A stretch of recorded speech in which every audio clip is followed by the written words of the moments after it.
Hello wonderful people, my name is Santiago and today I'm going to show you guys the anatomy of announcements within Canvas. So first things first, from the dashboard within Canvas, select the course to which you'd like to view an announcement of. Click it. Then while you're at the home page for that course, select the Announcements tab on the left hand side of the screen. From here, you can see all kinds of announcements that were made from the course manager.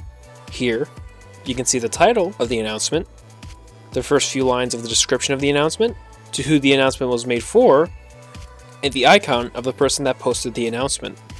To view the full text of the announcement, click the title of the announcement. Once you're at the full page for the announcement, you can see more information.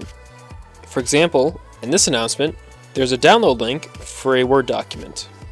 To download it, simply click the Word document and it will shortly begin downloading. You can also comment if you're allowed to.